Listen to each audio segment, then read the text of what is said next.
किया और आने वाले वक्त में भी आप इनको अपना आशीर्वाद देंगे और इस बार चुनकर इनको विधानसभा भेजेंगे ताकि विकास के काम आगे बढ़ें। हमारे यहाँ पर ब्लॉक के अध्यक्ष कैप्टन चौहान जी और हमारी जिला परिषद के सदस्य मंच पे बैठे हुए, हमारे पंजाब से आए हमारे अतिथि ममता दत्ता जी और सभी यहाँ पर भगत सिंह जी के द्वारा इन्होंने जो काम करवाया इसका बखान इन्होंने किया। बहुत अन्य बातें भी इन्होंने आपको समझाई और किस तरीके से अब चुनाव आया है, अब आपको क्या करना है वो भी आपको इन्होंने बताया। अब जब आप वोट डालने जाते हैं, आप अपने दिल के ऊपर हाथ रख के पूछना कि आपका वोट का असली हकदार कौन है। वेटनरी डिस्पेंसरी की बात की, primary health centre, community health centre, उसके अलावा आपके सब स्टेशन जो माननीय वीरभद्र सिंह जी ने किए उसका बखान इन्होंने किया।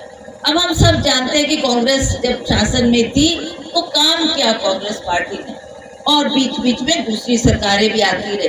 भाजपा की सरकार बनी, वो भी एक लहर सी आई पूरे भारतवर्ष में, जिसमें ये लगा कि अगर हम मोदी को वोट देंगे तो अवश्य हमारे काम आगे बढ़ेंगे, हमारे नौजवान बच्चों को रोजगार प्राप्त होगा।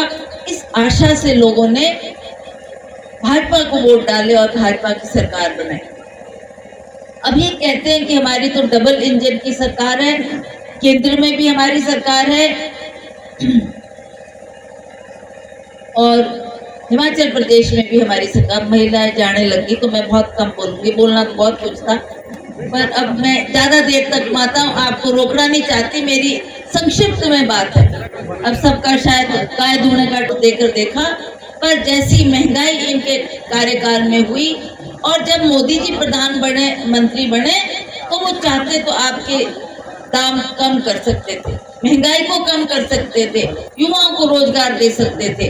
पर अफसोस कि इनके कार्यकाल में जो महंगाई, जिस गैस सिलेंडर की इन्होंने बात की जो 450 रुपए का था, आज वो 1150 रुपए का है ना, आप मानते हैं इस बात को? अब तो आप गांव में जाओ तो लोगों ने गैस जलाना भी बंद कर दिया, अब वो दोबारा लकड़ी का कटान करके अपना चूल्हा जला रहे हैं, क्योंकि सबके जेब में 1100-1200 रुपए नहीं होता कि हम गैस का सिलेंडर खरीद सके। ये खजाने में जमा किया और हमको सस्ते राशन के डिपो खोल के दिए। हमको 3 किस्म की दालें मिलती थी, आटा, चावल, नमक, चीनी, तेल, हमको कितने सस्ते दाम। आपको भी सोच सकते हैं कि आज आटे का भाव क्या है, आज चीनी का भाव क्या है, आज चावल का भाव क्या है।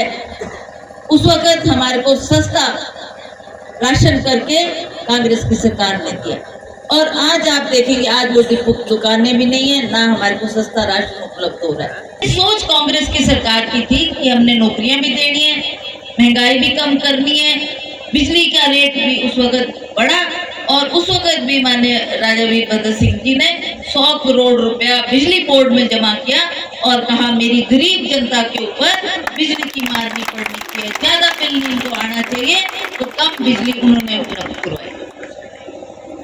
तो ये सारा शासन हमने देखा कि हिमाचल प्रदेश किस तरीके से उन्नति और तरक्की के रास्ते पे आगे बढ़ रहा था। पर कई दफा कहीं भी उन्होंने ये नहीं कहा कि मैं महंगाई कम करूंगा, कहीं भी उन्होंने ये नहीं कहा कि मैं रोजगार दूंगा, कहीं भी उन्होंने कोई आर्थिक पैकेज देने की बात की। अगर वो चाहते तो हमारे देश को इस कर्जे से मुक्त कर सकते थे, पर हमें अफसोस है कि ये भाजपा के लोग हैं, इनकी सोच ही नहीं है इतनी कि ये हमारे प्रदेश को आगे बढ़ाए।